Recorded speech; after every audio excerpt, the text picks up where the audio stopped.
What is up, guys? Chris here, Bear Market Mining. Thanks again for stopping by. So I've got a really exciting video for you guys today. I finally got my Fluminer L1 Dogecoin miner in hand, and we're going to be taking you through all of the ins and outs.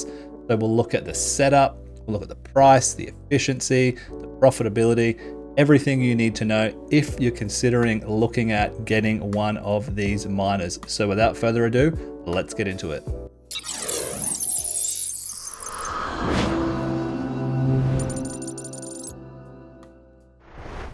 All right, guys, here we have it. The Fluminer L1 Dogecoin miner, over 5 gigahash. This thing's an absolute monster, pulling only 1200 watts. So as you can see, a pretty nice looking machine, and it's definitely substantial as far as weight is concerned. It's about 8 kilograms or about 20 pounds. So it's a hefty device, that's for sure.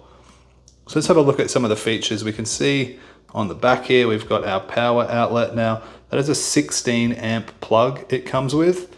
So you're gonna need a 16 amp plug or a step down from the 16 amp plug if you're going to a 10 amp or a 15 amp, something like that.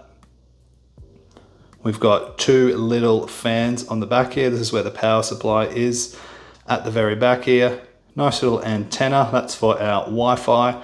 And then of course you can see our TF card or our micro SD. That's for flashing firmwares if you'd like, and the Ethernet of course. Moving over onto the front, pretty straightforward. There's a little LED panel that's off at the moment as it's unplugged. You've got your standard LED buttons and the reset. You'll hold that reset button down if you want to do a factory reset on it. And of course your IP or DHCP button to flash your IP and your details there. So let's get a little zoom out. Really, really nice looking unit here. So let's jump on over. Let's get this thing set up and start talking about some of the numbers. Let's do it. Let's talk about how you set this thing up, right? Because at the moment, all you've got is the machine. So the setup for these is super, super easy. On the LED screen, there's going to be an IP address. You're going to take that IP address, you're going to put it into your browser, press enter, and we're away. So here we find ourselves on the login page. Now, obviously, you're not going to have a password set yet. The default username and password is root, R-O-O-T, and root for the password as well. So you'll log that in, hit enter, and we're into the dashboard. So here we are on the dashboard. This is on the main page right here. We can see the work time is 0 minutes. It has just started up. So really, really cool display. As we can see, we've got our hash rate, which hasn't caught up yet. We've got our fan speeds and the default pools and worker names. They'll have a reject ratio come up in a minute as well once we start submitting shares to this pool. So definitely one of the better looking dashboards that I've seen. Tons and tons of information, which is exactly what we want. So after around a minute or so, you'll start receiving shares. It will go active and we can see a reported hash rate. So it's reporting 7.36 gigahash. Obviously our average hash rate hasn't caught up yet. These are spec'd to be just over 5 gigahash. So I wouldn't expect to get 5.7 unless you've got great silicon lottery. We can also see the temperatures, the chip temperatures of different boards, 38 Celsius and 63 Celsius. Now these are fine temperatures, anywhere up to about 80 degrees or so they recommend you could use these. And also your power up the top here, 1253 watts. So if these fans were to ramp up, that would get up closer to the 1300 watt that it's spec'd. But for now, it's just started, nice and cool and using some low power. Now over here on the left, we can see there's a number of different things. We won't go into a few of them because I'm not trying to give away too much personal information, but the important ones you're going to need to do is your pool settings. Of course, you'll enter in your pool and URL. Now this Fluminer doesn't work on all pools yet. So the pools that are listed in, you can guarantee will work. So it might be worth setting up an account via BTC, F2 pool, or another one of your choosing. Just make sure you check if it works. You'll know because it won't be receiving shares if it's not working. So enter your pool, enter your worker, and enter a password in, and that's all you need to do over here.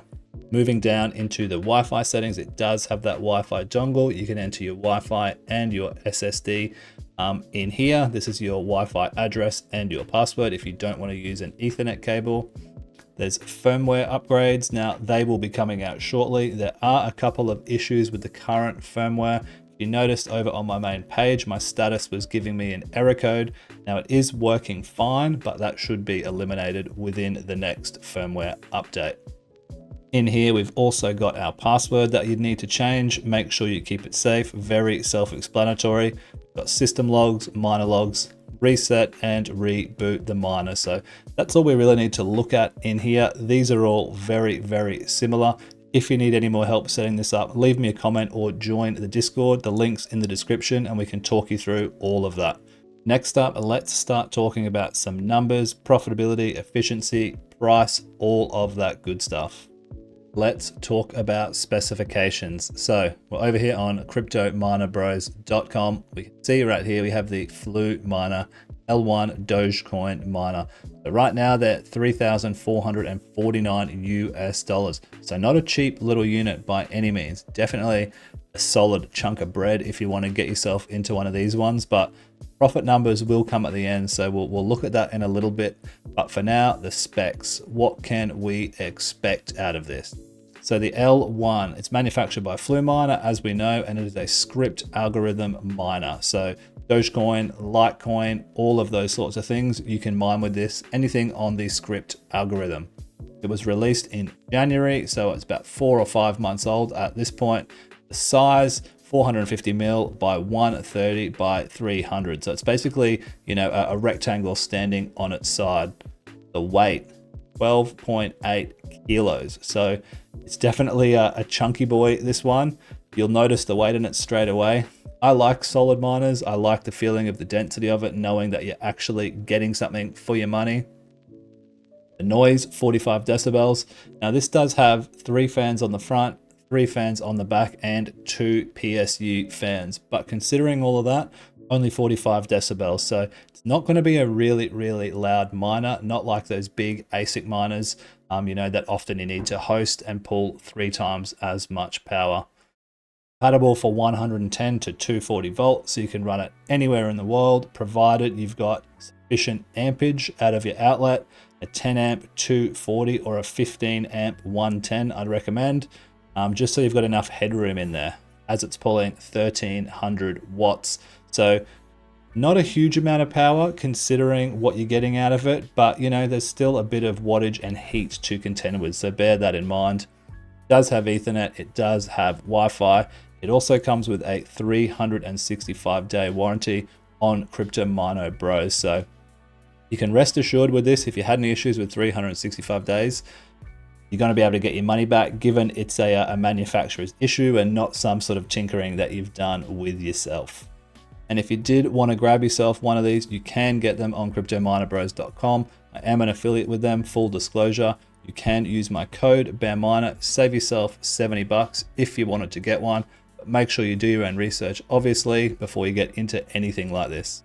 Let's talk about how much this thing is actually making. So like we said previously, 5.6 gigahash, 1300 watts, and a big boy 12.8 kilos. So having a look at the profitability numbers here, we can see our income just over $8. Now my electricity rate comparable to US dollars is around 10 cents. So if you wanted to check your profitability, you could come to miningnow.com. I'll link that and enter your own electricity rate in. But right now, making just over $5 US per day, $153 a month, and $1,865 a year. So that would say that at current prices, you could expect this to pay itself off with the profit after you've paid electricity in just over 2 years, or just under, somewhere around that. I'd have to do the math on it, but about 2 years. So not too bad considering what it is. You were looking at just the income and you had free electricity, 3,000 bucks a year, just under, you'd have this paid off in no time. Now this is without obviously talking about the price of Dogecoin going up or down. This is just exactly what we're looking at right now. Now you can mine on NiceHash with this. So basically you're using the script algorithm on NiceHash and getting paid in Bitcoin. You can merge mine a bunch of different script algorithm coins, Litecoin, Dogecoin, Bellscoin, or straight mine Dogecoin. So a number of different options there. The profits looking pretty nice for a home crypto miner. If you said the price could go back up to all-time highs, you could be looking at 15 bucks a day and have this paid off within a year. Now, one of the best things about this miner, we're here again on the efficiency page of Dogecoin miners. We can see our Fluminer here is right at the top. What number is that? 1, 2, 3, 4, 5, 6, number 7. But it's as efficient as the D1 Mini. I've done a review on that one also, and pretty much as efficient as the biggest, most powerful miners in its class. So that's good to know. Efficiency is what's going to keep you mining the longest. You know, so we look at some of the numbers on these other Dogecoin miners, and you can see why people keep making them and people keep buying them, because Dogecoin's been one of those ASIC mining projects that has been sustainable for quite some time. You know, not like some of these other newer coins that have come out and the hash rate has just been absolutely skyrocketed and the profits have disappeared. Dogecoin's been, or sorry, Script, I should say, has been on a steady incline. But as that incline is happening, more efficient hardware is coming out. So miners like the L1, you know, the Voltminer D1 Mini, these are miners I've got at home. The AlphaPex DG Home 1, it's much more efficient than that. But even so, still profitable. So really good thing to note as far as efficiency is concerned. Pretty much top of its class. If in fact it is top of its class as far as home ASIC miners are considered. We wouldn't consider any of these sort of, you know, DG2s with the 3,500 watts, the D1s as your home miners. We'll be talking about the L1, the D1 Mini Pre, the Fluminer L2, and of course the DG Home. So that is what we're looking at, guys. A really cool miner. It's profitable, it's easy to set up, and it's a lot of fun to be crypto mining. I really enjoy it. Now, it's not for everyone, but if you're into it, I think you could appreciate some of the numbers on this as well. So let me know down in the comments, guys. We're going to wrap it up here. Do you like these miners? Is it a waste of money? Is it too expensive? Let me know your thoughts. Make sure you hit that like button if you liked the video, or if you gained any knowledge from this. Consider subscribing, and I'll see you in the next one. Peace.